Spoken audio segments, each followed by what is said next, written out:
Ladies and gentlemen, welcome to the stage, Brett Blair!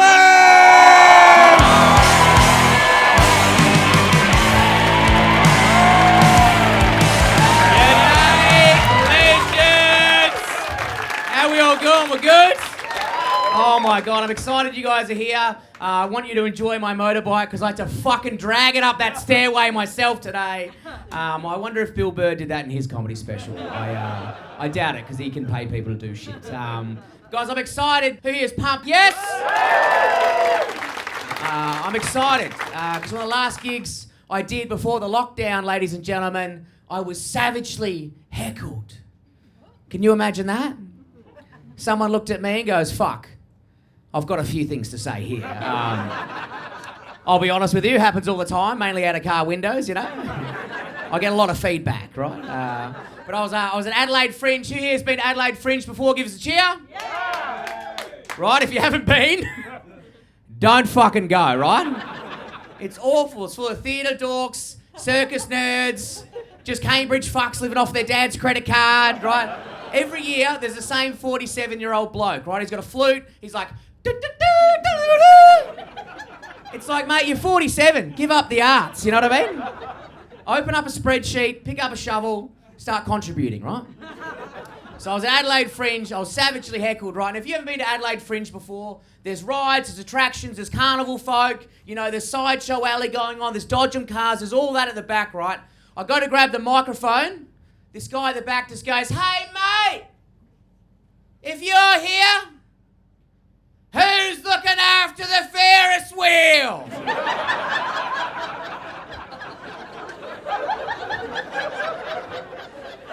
I thought, fuck, that's pretty good. You know what I mean? Like, you know when you get done over, you go, oh, yeah, I don't mind. Then we went into a savage 110-day lockdown, and I had a lot of time to think about it. And in the end, I realised, nah, he fucking got me. Pretty good. But during the lockdown, my girlfriend moved in, which was quite nice. And together, we decided to get a dog. She got to choose it, so yeah. We've got a cat now. We had a cat called Merv. He's a bit of a weapon, but nowadays, everyone's on your back straight away. As soon as you get an animal, people on your back straight away. They're like, oh my God. Oh my God. Is it a rescue?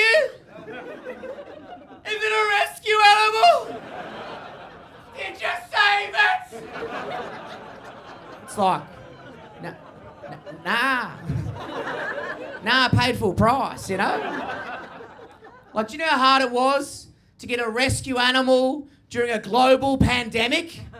There was 2 dogs left at the RSPCA, and I've never said this about a dog before, but they were both shit dogs.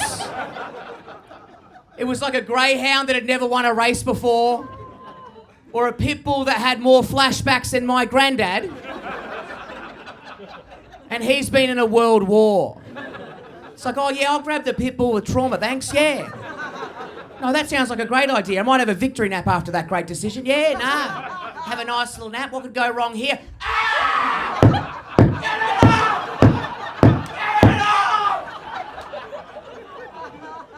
Is it a rescue? Every animal is a rescue animal. Have you ever been to a breeder's house before? There's like 17 Alaskan Malamutes in a 1-bedroom apartment with no air conditioning. It's like, who is the real hero? The person who got a free dog? Or the dickhead that spent $2,500 on a hairless cat? It fucking molts everywhere, you know? Probably still him, you know? But when we got Merv, I went to the breeder's house, right? And she was like, straight away, she's like, ah! She was a crow. I think she smoked a lot of Winfield or some shit. I don't know. But she's like, she just flew in, dropped Merv off, and fucked off, you know? But she goes, I heard you do comedy. Now, she knew I did comedy because I told her. You got to get your brand out there, you know? But she goes, oh, you'll like this. Merv's mum's name is Katy Perry. Katy Perry, do you get it? Katy Perry. She goes, you can use that. And I thought, fuck, I will. You know what I mean? She's killing it. Before we got Merv, out of the rescue greyhound and out of the pit bull, right, we had a trial with the rescue greyhound. No, I didn't realise this. With rescue animals, I just thought if you've got a roof, you've got a dog. Simple enough. Not the case. What happens is someone has to come over to your house and they've got to come over and judge you, right? They come over to your house and they monitor your interactions with that animal. Essentially, they're coming over there to your house and they're judging you. And just so you know, judgment works both ways. Her name was Susan. And she had a lot of rubbish in her car, you know. Bit of a late night snacker, are we, champ? Oh, don't get me wrong, I love the drive-through as much as the next person, but I fucking hide my evidence. But at the end of the week, after monitoring our interactions, she sent us an email saying, we found a more suitable couple for that dog than you. Which was a nice way of her saying, we don't trust you not to race that greyhound, you know?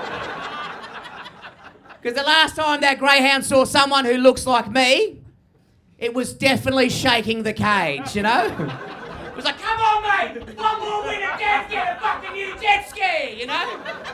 Just giving it key bumps of coke through the cage, like, one for me, one for you, you know?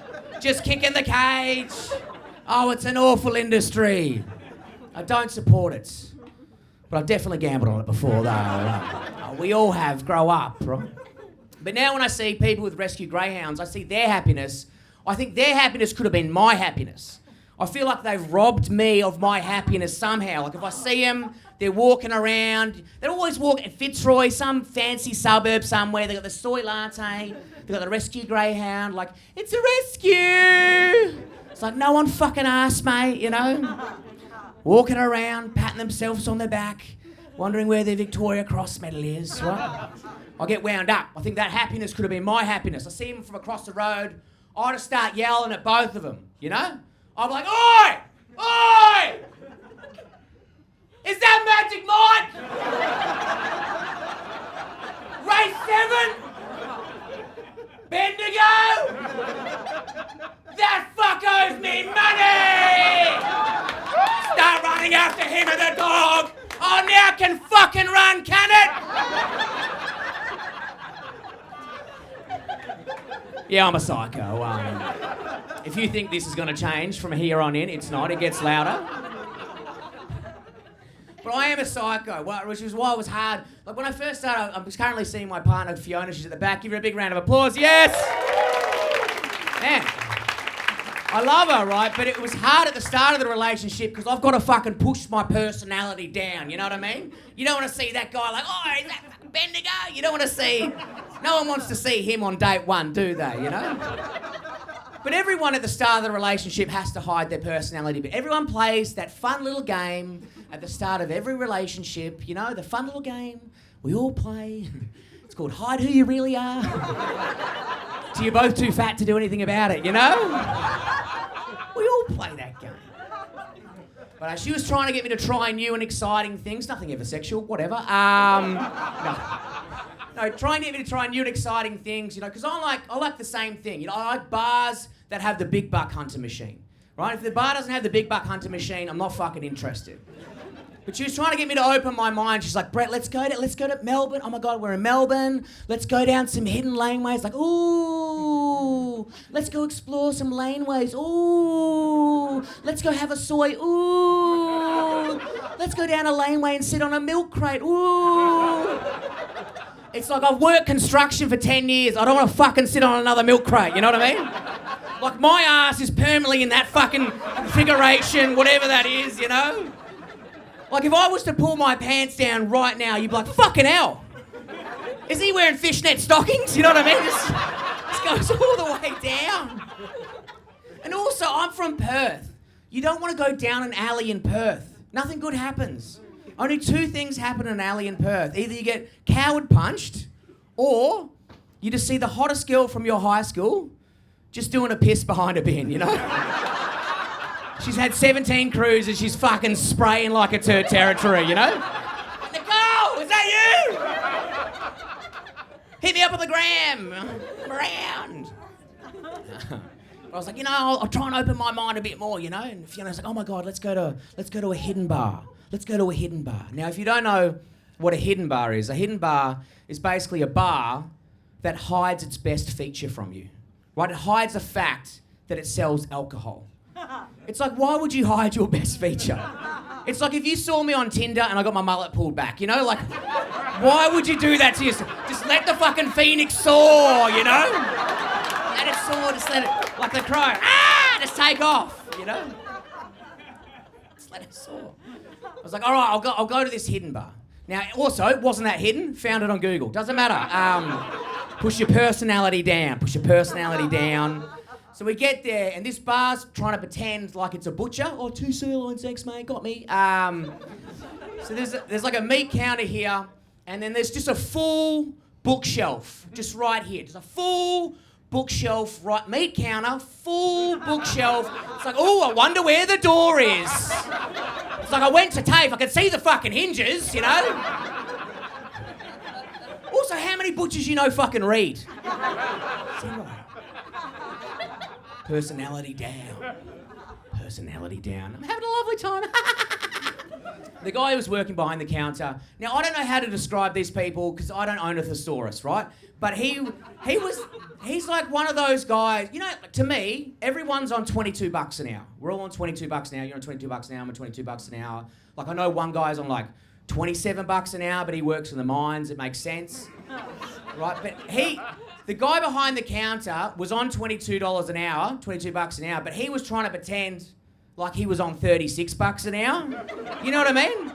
Like, he thought he was Viennetta ice cream when he was fucking Neapolitan, you know?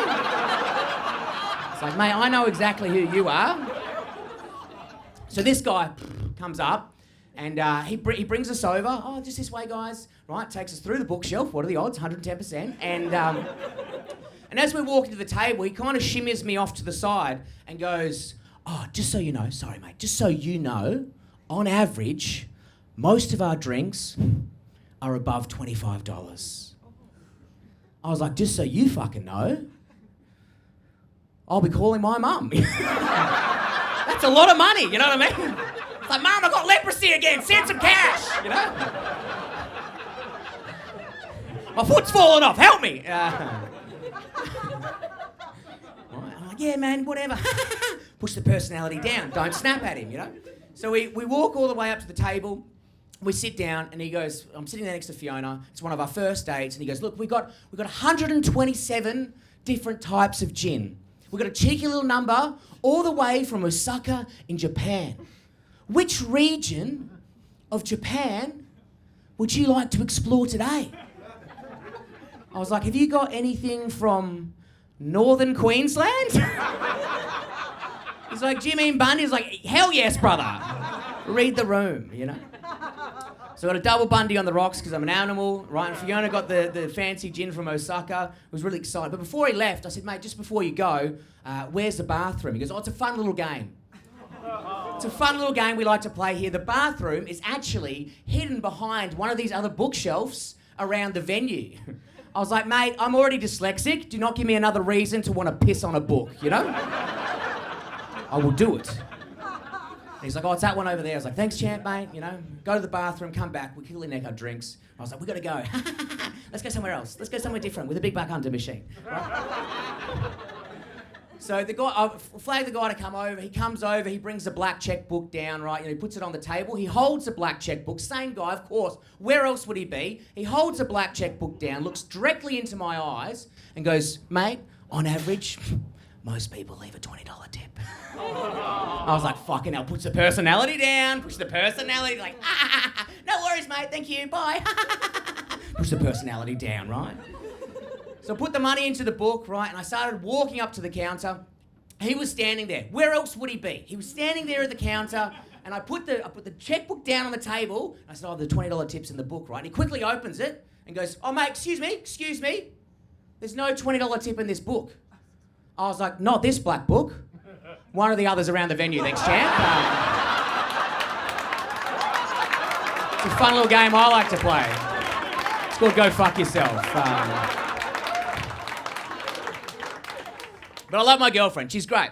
But she used to do the most amazing, incredible thing. Men, women, everyone in between, please take note of what my girlfriend used to do. What she used to do, she used to take selfies of herself in lingerie. Never used to send them to me. I'm not angry about it. Please move on, guys. Right? Selfies of herself in lingerie. Then she used to put it into a group chat with all her female friends. Right? Then all other female friends in that same group chat would then do the same thing. Selfie of himself in lingerie, put it into the group chat. Fuck, I wish I was in this group chat. Then every single female member of that group chat would then have to write one positive comment about each other's bodies. That way they're feeling strong, independent, and secure within themselves going into the weekend. I know. I have never yes queened before in my life. But as soon as she told me that, I was like, yes queen! Like, that is the most beautiful, inspiring thing I have ever heard in my life. Like, so inspiring that I decided to do the same thing with my group of mates from back home in Perth. Right, but I stepped it up a notch, that's right. Mama didn't raise a coward, right? So I whacked in a nude selfie of myself, right? Very aggressive, I agree, right? Whacked in a nude selfie of myself, right? Put it into the group chat, was waiting for some nice feedback. And then my best mate Ian, of 22 years, just wrote back, shit dick, fatty.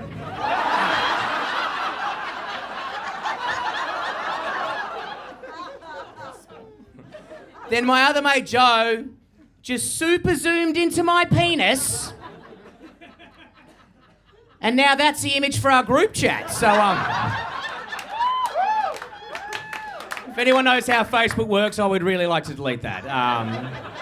Men and women are different. It's fucking wild. But after the lockdown, all the premiers said the same thing. You know, get back out there, support regional communities, get back out there, support country towns, get back out there, support regional communities. But no one checked with country towns. Because they don't fucking want you there. That's why their coffee is so fucking hot. Every time you're in a country town, you're like, oh my God, this is lovely. Fucking hell! What is that? Shit! Get out of here, you soft cock. Why? You come with a smile, you leave with a furry tongue every time. Every time. I don't understand it. You know, it's like, oh, can I get it soy in a small... No, you get it in a big mug, full cream, or you can fuck off. You're like, oh, sorry, Beryl. But me and my mate Nick, we ride adventure bikes, we ride dirt bikes. What are the odds? 110% again. Oh, really, Brett? You ride a dirt bike? Yes, I do. So we're riding from Victoria to Queensland, and we got lost along the way, and we pulled into a random pub to ask for directions. And in this pub, I met the most Australian man I have ever met in my life. Have a look at me. I met the most Australian man I've ever met in my life, and he gave me the most Australian answer. I said, mate, how far is it from this town, Meandarra, to Condamine? And he goes, mate...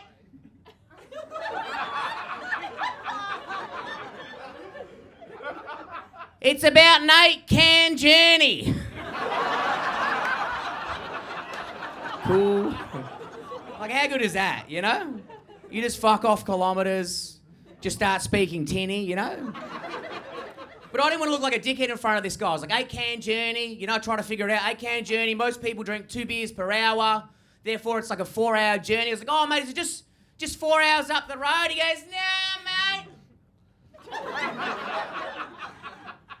15 minutes. Jesus Christ. There's a reason why there's a lot of high fatalities on this road. It's fucking you. And then he just got into his cop car and just drove off, you know?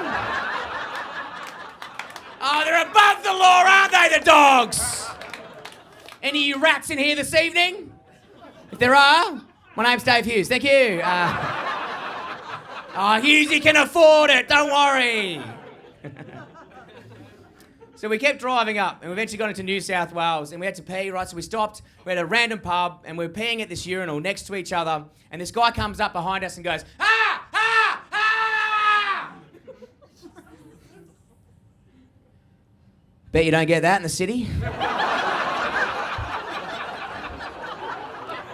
It's like, yeah, we absolutely do. We've got fucking crazy everywhere. But also, who's looking at, like, I look like this, and my best mate Nick looks like a pig farmer. It's like, who's looking at us two blokes going, fucking hell! Is that Miranda and Kerry from Sex and the City, is it? Couple of cosmopolitans for the girls. I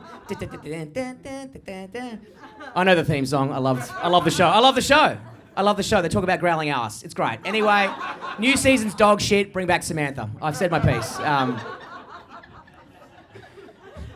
So we kept driving up, and our aim was to get to Port Douglas, and we eventually got to Port Douglas, and we went on a croc adventure. We went on a croc adventure in Port Douglas, and just so everyone knows, during December, there is no crocodiles visible, but they are more than happy to take $75 from you. So get back to small towns so they can get back to fucking you over, right?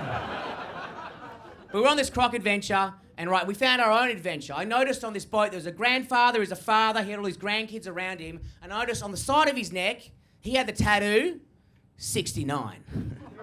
Nice, you know? Dinner for two, I get it, brother, you know?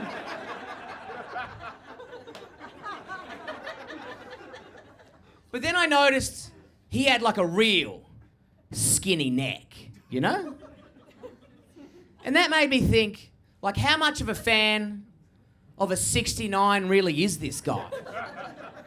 Because I feel like if you love the 69 that much, you got it tattooed on the side of your neck, you should have like a real thick neck, you know what I mean? Like, you should look like a rugby league player or some shit, you know? Like, you're down there all the time, you're a pig in the mud, you fucking love it, you know? You got cauliflower ears from all the leg friction, electrical tape around your head, you're ready to go, you know? You're a pig in the mud, thick neck, you know? But then I thought, whoa, hey, Brett, whoa. What about marathon runners? They got skinny legs. Maybe he's got a lot of K's in that neck, you know? Maybe he's the Steve Monaghetti of growling out. I don't know. What I'm trying to say is, I was willing to move on. But the thing is, when you see someone with something fucked on the side of their neck, like the 69, that's sick, you know? Like, everyone's got social media, you can't just walk past it, you gotta take a photo. But you can't just go up to someone and go, hey mate, you know that fuck thing you got on your neck? Yeah, cheers mate. Click. Thanks brother, you know? They'll deck you. So you've got to put on a full song and dance now. Like, if the fuck thing's over here, you got to pretend like you're filming something over here, you know? You got to start off over here like, da-na-na-na, na-na-na-na, na-na-na-na, na-na-na-na. Click. But the problem was the sound went off and he heard it, which is like the worst outcome ever. And he's like, oi! Did you just take a photo of my neck? And I was like, no, man, no. Like a full bitch down. I was like, nah, man, no. A tree lizard over there or some shit. And he lost his mind. He goes, ha, ha, ha. I get it. Very funny, right? I got the 69 tattooed on the side of my neck. 69 is a sexual position. But just so you know, when I got this tattooed 50 years ago, it wasn't a sexual position. It just happened to be a number that was on the back of my football jersey. And that year, our team won a premiership, and every single premiership winning person on this premiership winning team got the number on the back of their jersey tattooed onto the side of their neck. Cut to 50 years later, it is now a sexual position. I got fuckheads like you taking photos of me on croc adventures. I'm a father, I'm a grandfather, I pick up my grandkids from school every day, get harsh judgment from other parents. This is not the person who I am, this is not the respect I deserve, and I demand you immediately delete that photo. And I was like, oh my God. Really? And he goes, nah. I just love pussy. Anyway, Get back to regional towns, everybody. All right, but ladies and gentlemen, I recently completed Dry July, everybody. Thank you. I did it. They said it couldn't be done. Well, I completed one day of it. Whatever. Technically, I was passed out for 48 hours. Who's to know? I wasn't present. But I was going to do Dry July, and my mate said, man, if you're going to do Dry July, you know what you should try? You should try non-alcoholic beer. I was like, yeah, mate. I've fucking had mid-strength before, you know? He's like, no. It's beer, but they take the alcohol out of it. I was like, what? So it's just fat water that doesn't hide your feelings, you know what I mean? Like, what am I meant to do about my dad never hugging me? How do I get through that, you know? Push it down again. And he goes, look, man, if you're going to do Dry July, this is where it comes into... If non-alcoholic beer, this is where it comes into its own place, right? So say you're at a party, Brett. Say you're at a party, what are you doing? I was like, man, if I'm at a party, I'm fucking drinking! He's like, yeah, but say you're at a party and you don't want to drink, what are you going to do? I was like, brother, I'm doing drugs! He's like, no, you're not getting it. Say you're at a party and you don't want to drink and you don't want to do drugs. What are you doing? I was like, mate, I'm at home, you know? It sounds like the shittest party I've ever been to. Oh, yeah, tell us about cryptocurrency. No one gives a fuck, mate, you know? I've reinvested my superannuation. Yeah, I got all my superannuation out during the lockdown and I bought another dirt bike, you know? We're different energies. But I thought I'd try it, right? I was like, non-alcoholic beer, I'll give it a go. So I went to the bottle shop to buy non-alcoholic beer and I asked the guy, and honestly I was like, man, can I get some non-alcoholic beer? He'd be like, yeah, mate, no worries. I thought he was just going to lean over the counter and just pull down a siren. It's like, bah, bah, bah, soft cock alert! Just like an NRL player comes out and just fucking king hits you from behind. You're like down in the mud, you're like, look at this bloody nerd, we got him. Gives you a wedgie, pink belly and shit. What a dork. Yeah. I thought that would happen. It didn't happen. I mean, it should though. When you think about it, it should. It should. But I was like, man, I'll try non-alcoholic beer. I'll give it a go. And I will say there is one benefit of non-alcoholic beer that I didn't realise. And the main benefit of non-alcoholic beer is drink driving is back on, baby! Man, now I know the power my dad felt in the 70s with the real shit, you know what I mean? I'm behind the wheel like a fucking maniac. I'm loving it, you know? I'm hanging out the window. I've got my non-alcoholic beer. Cheers! Driving by people like, is he fucking crazy, you know? I'm doing a shoey behind the wheel. Cheers! You know, most people when they're drink driving are trying to avoid booze buses. I'm trying to fucking find them. Got a fun little joke to play on you guys. Right, I was driving around Richmond just drinking beers, cheersing people. I got my wish. I saw the blue lights. I got pulled over. I was like, yeah, mate, no worries. Even before the officer came up to the car, I was hanging out the window. Cheers! I was like, fun little joke to play on you, dickhead. Can't wait to see pie on your face, right? The officer walks up to the side of the window and goes, sir, this is actually a random drug test. Fuck. Nah, we're good. Thanks, mate. But I do love drugs. The ones the doctors give you. Prescription, yeah, aspirin, love it. But I mean, the first time I was given drugs was when I was 12. My uncle gave me drugs. Well, I've got to rephrase that. My uncle sold me drugs. Like, what a rat cunt, you know what I mean? It's like, we're family, give it to, you know? It's like, also I'm 12, you know? And it's like, when I was 12 and he sold me drugs, I was like, man, this is sick. But I'm like 36 now, and when I look back on that moment, I think, man, it's still pretty sick. Like, my mum is batshit crazy, you know what I mean? Like, that is a big risk for him. Like, mum would kill him if she knew. Well, she does know. It's on TV now. Thank you. Could be any one of my uncles. You know who it is. We all know who it is. But he sold me drugs when I was 12, right? And my uncle, he loves drugs. His other hobbies include unemployment and conspiracy theories. He's always like, 9/11 was an inside job! It's like, what would you know about jobs, mate? You've been living off my nan for 22 years. Every Christmas is the same. My uncle is always trying to get me to try hallucinogenics. He's always trying to get... Does anyone else have this uncle? Is it just me? Is it just... God, your uncle's a shit, you know? Come get a fucking cool uncle like mine. He gets in street fights and he's missing a tooth.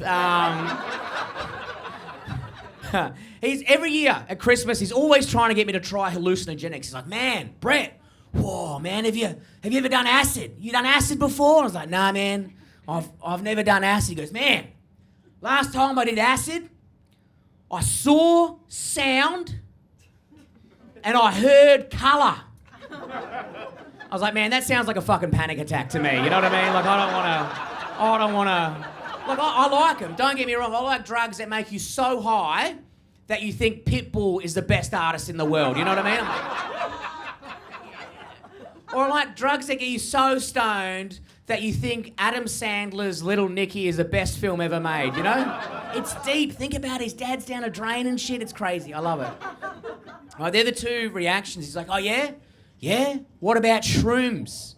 Man, have you ever done shrooms before? I was like, nah, man, I haven't done shrooms before. He goes, yeah, man. Last time I did shrooms, I was at a bush doof. He's 57. I was at a bush doof, and man, also, I don't think you need sniffer dogs at festivals. You just need my uncle cutting shapes out the front. The kids will be like, no, thank you. You're like, there's a festival with all these kids holding dictionaries. You're like, what happened there? It's like my uncle's out the front. You go, yeah, no, I get it now. Right. He goes, man, I was at a festival. I was at a bush doof. I was doing shrooms, man, and I was just, I was just so connected to Mother Nature. Oh, I was just so connected to Mother Nature that I just walked out into the forest and I jerked off into a bush. It's like, why would you tell anyone that story? It's also, we're like at a Christmas dinner. It's like, yeah, Mum, hold the gravy. I'll have dry turkey this year. I don't want any liquids near my mouth after that story. And he's like, oh, you know, and I was like, no, I haven't done that. He goes, yeah, okay. What about ayahuasca? Yeah, I missed acid and mushrooms and I jumped straight to ayahuasca. But then he got all angry. He goes, yeah? And if you don't know what ayahuasca is, by the way, ayahuasca is like this shaman juice that they give to you in the Amazon forest. You like leave your body, you go on a spiritual journey or some crap like that. And Uncle Andy's like, oh, you don't do ayahuasca? Yeah, well, you know who does ayahuasca? Ben Lee. Ben Lee does ayahuasca. Like that was a selling point for me. Like, and if you don't know who Ben Lee is, congratulations. You've lived a very happy life. For the rest of us, he's that guy who's like an annoying dork with an acoustic guitar. You know, he's like, please, baby, please, catch my disease, whatever it is, right? It's awful. Stop. And he's like, Ben Lee. Ben Lee, by the way, has only done one useful thing in his life. I was at Margaret River. It's a surfing competition every year, about 20 years ago. And at the end of the surfing competition, they bring out a flatbed truck and all these bands play on. It's wild. It's a great day out. Right, so the Prodigy were on. Like, and you don't need to know who the Prodigy are, but you just need to know their energy. The Prodigy energy is like, bah, bah, bah, bah, bah, right? Then after that, Ben Lee walks out. No shoes, acoustic guitar, of course. What else would he be wearing? Right, before he strums one chord, some absolute legend just threw a can of beer at him and it got him bang, like right Like right in the chops. And still to this day, it is the best thing I've ever seen. I've been to Paris, I've stared at the Mona Lisa, I've been on a croc adventure in Port Douglas, I've seen it all. This is still the best thing I've ever seen. So my uncle's like, man, what about ayahuasca? I was like, man, I haven't done ayahuasca. He goes, man, you should do ayahuasca. Because when I did ayahuasca, you know what happened to me? I left my body, had an out-of-body experience, and I spoke to Mother Nature. Mother Nature told me what my true journey in life is to be. My true journey in life is to be a shaman and guide other people along their spiritual journeys. And that's how I know for 110% that drug doesn't work. Because I reckon if my uncle ever spoke to Mother Nature, I reckon the first thing she would say would be, brother, stop jerking off in my bush. And stop telling your nephew about it at Christmas, it's fucking weird. You've ruined his turkey. Well, I do love my uncle. My uncle is actually one of my favourite human beings in the world, and I go to see him all the time in Perth. I have a love-hate relationship with Perth. Like, sometimes I go there, but I get bored very easily. So when I was there last time to see my uncle, I went to a sex shop, like an adult shop. You know what I mean? It's like, come on, we've all been to one before. Grow up. Don't pull back now. You know, like, what's better than one orgasm? Two. Exactly. Lean into it, right? But I was at... You just went like this, man. You're like, fuck off! Please do not make eye contact with me. The camera's not filming you, mate. It's fine. It's on me. Maybe that one is. Who knows? Let's have a look. Oh, yeah, no, you're fucked. That is on you. I saw your reaction. That's staying on. In fact, that's in the trailer. I'm deleting all the other footage. It's you going, don't look at me when I talk about orgasms. I have not climaxed in years.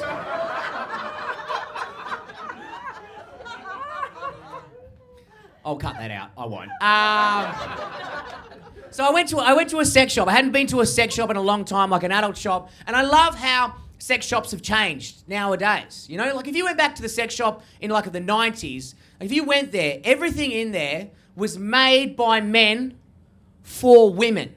You know, it's like, we'll tell you how to orgasm, right?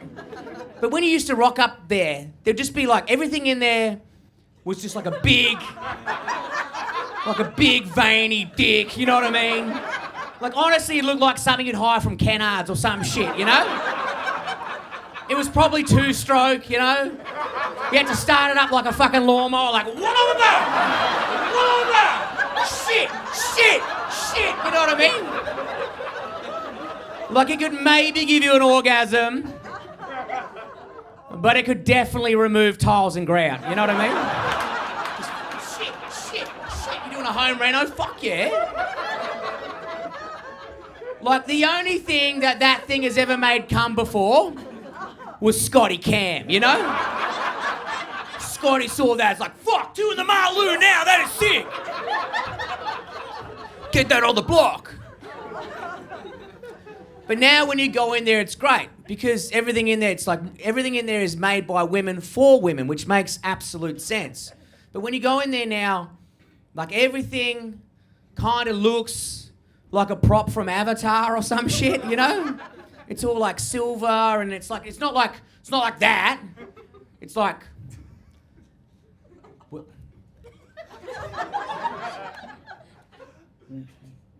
whoa! You know, it's like where? It's like, where the fuck is that going? Like, my dick doesn't look like that, and I've been in 7 motorbike accidents. It should, you know. And they got that new one, you know, that new one. It's like this. It's like this. It's got a thing there, and it's like. Oh yeah. I've got a few questions after the show. The first question is, can I use that on my ass? What does it do? I want to know. But I was looking at all this stuff, and then this lady rocks up. She's like there, and she's like, sorry, sir, the men's section's over here. And also, I loved that there was a lady working there. Normally, it's like back in the 90s, like a guy with a ponytail, just walking around with a cigarette, going, yeah, I'll put all that in me. You know what I mean? It's that. I would wash your hands if you touch that one, yeah. He just looks like every police sketch of a pervert ever. Just, yeah, mate. Yep. No, even the register, that's been in me. I don't know how either. Yeah, no. Pilates, who would have thought? And so she's like, the men's section's over here. And I was like, I'm actually just looking for something for my partner, but I'll go have a look in the men's section, see if there's anything new and exciting in the men's section, And just so everyone knows, absolutely not. Nothing has changed in the men's section whatsoever. Like, even when I was walking into the men's section, it was like that scene from Willy Wonka and the Chocolate Factory. Like, that scene where the roof just starts getting smaller for some unknown reason? Like, I started walking into the men's section going, oh, yeah, this is all right. Yeah, I don't mind. Oh, fucking hell, what's going on here, By the time I got into the men's section, I was just down here, just in full grub mode. Like, oh, yeah, where is it? Come on. Come on. Oh, yeah. Turn the mullet into a ponytail. Yeah, it's full grub mode. And man, the men's section is fucked, by the way. It's like, and everything's so aggressive. Like, the ladies go, ooh. You know what I mean? Like that, honestly, some of their pieces, you could, it looks like an award. Like, you could put it on the mantelpiece at home, like, Jennifer, did you win something? Yes, I did. Yes. Yes, no, I'd put that down. But so everything in the men's section is just so aggressive. Like, even the videos, someone with the bolt on, they got blonde hair, or I don't know what their accent would be, but I assume it'd be like, "Oh, fuck me, twat." They've got an English accent for some unknown reason. And in the men's section, you know what was in there? It was just a torso, a human torso, right? A sex thing, human torso. Like, who is that for? Is that for Jeffrey Dahmer? Is it? Who's that for? Who's just going to a sex shop? Go one torso, please. It had no head. Of course, I don't want to fucking make eye contact with what I'm about to do. Get rid of the head. I don't want that. No arms, no legs. Who's fucking buying that? It's like, yeah, mate, I root it, then I take it out the back, I dig it up, I bury it, and then 3 weeks later I dig it up again and I root it again. Honestly, imagine if you rocked up to your friend's house and you go, brother, is that a torso in there? It's too much. Can't we just have, the... Can't we... Why do we need the Jeffrey Dahmer torso? Also had a full bush. How long's that torso been there, Has it been there since the 70s? Fucking hell. That's what we're dealing with. And I was like, okay, yeah, no, cool. And I said to the lady, I was like, surely there's something new and exciting in the men's section. She goes, yeah. We got this thing, it's called a male masturbator. I was like, oh my God, what's that? She goes, I can tell you, or you could take it out the back and give it a go. Sorry, what? It's not a fucking football. What? Sorry? She goes, you can take it out the back and give it a go. I was like, no, I'm absolutely not doing this. She goes, oh my God, I'm so sorry. It's okay. We've got wet wipes. I was like, so does KFC, doesn't mean I'm fucking licking the counter. Jesus. But people often ask me, Brett, I used to be a furniture removalist, once again, more shocking truths up here. I used to be a furniture removalist, and people used to ask me, Brett, what is the weirdest thing you've ever moved in your life as a furniture removalist? It wasn't a torso. It was something equally as weird. The weirdest thing I've ever moved as a furniture removalist was a sex robot, right? Because most people don't realise, on average, a sex robot weighs 300 kilos. They're fucking heavy. I'm talking Generation 1. There's a lot going on there, right?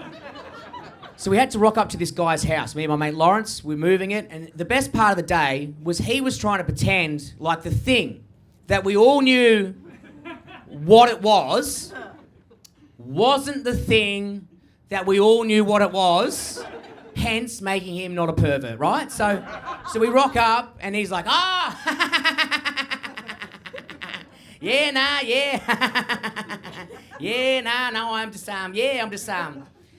really into electronics. I was like, nah, brother, I reckon you're really in electronics, you know? But also, like, no one gives a shit, you know, whatever. I'm on $22 an hour, got a bad back, don't give a fuck. I was like, yeah, mate, where do you want it? Right, we picked her up, no worries, right, put her into the truck. And the next best part of the day was when we got to the second location, he was trying to pretend like the room that we all knew where the sex robot was going to go into wasn't the room that it was going to go into. Hem's keeping up his little magical lie. Oh.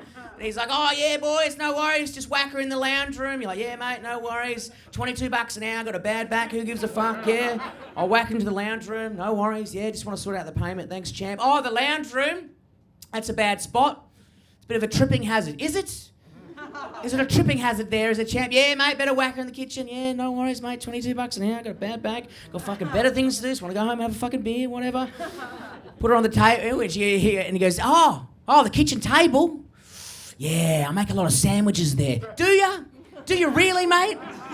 It's like we all know where you want the sex robot, you know? We know exactly where you want it. I will take the sex robot into the bedroom. I'll bring you into the bedroom. I'll pull your pants down. I'll guide your fucking hips into the sex robot. I'll spit on it. I don't give a shit.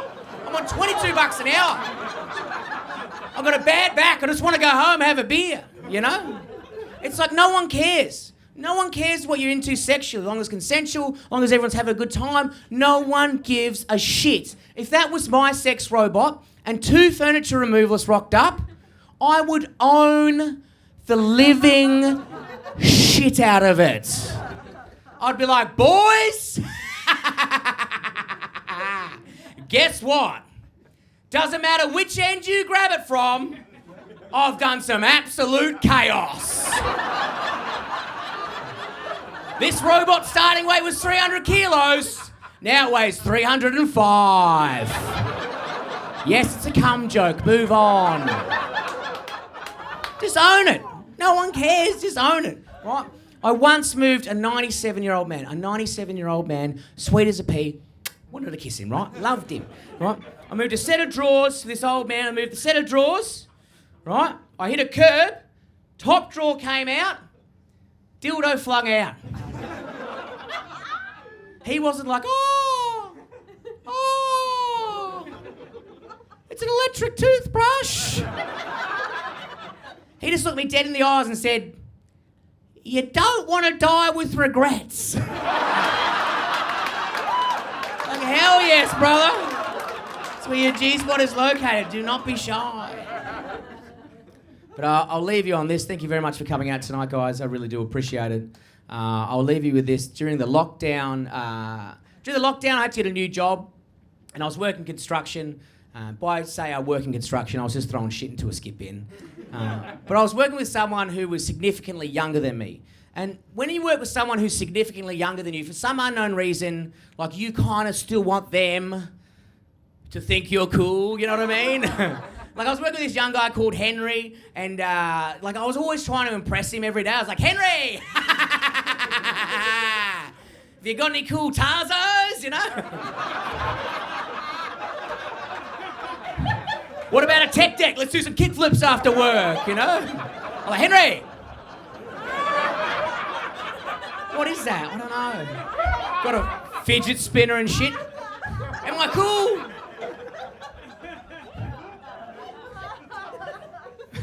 But he was up a ladder one day and I was trying to relate to him. You know, I was like, you know, he's up a ladder, he's 19 years old, I'm 36. I was like, Henry, you know? Henry, have you got a partner? And he goes, yeah, I've got a partner.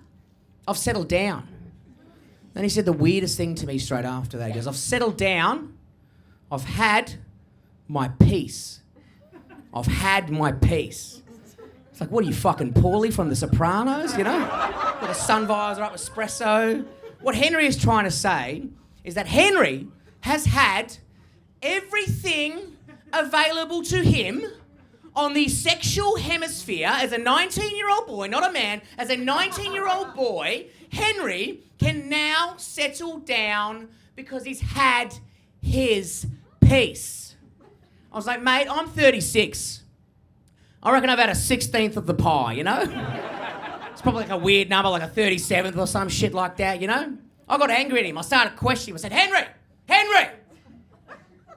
have you ever slept with a middle-aged woman before, Henry?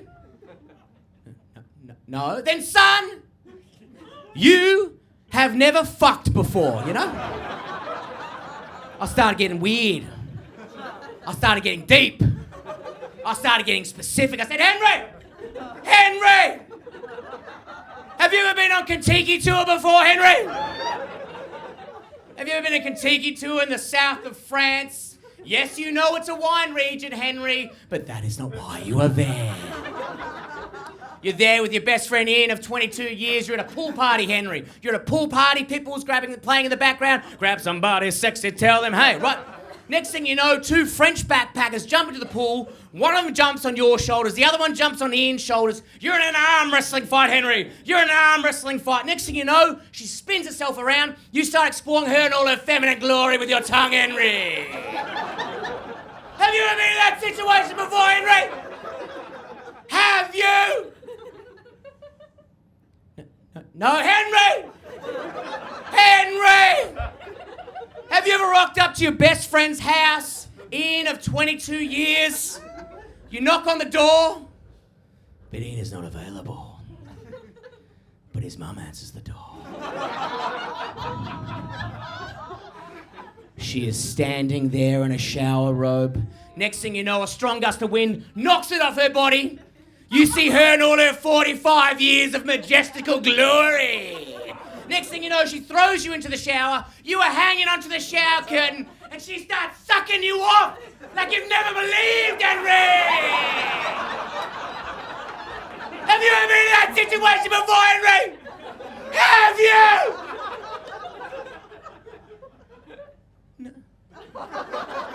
No, well! Me neither. God, the mind wanders. Guys, I've been Brett Blake. Thank you very much for coming out this evening. I really appreciate it. Thank you. You guys are fucking legends. Thank you very much. Thank you.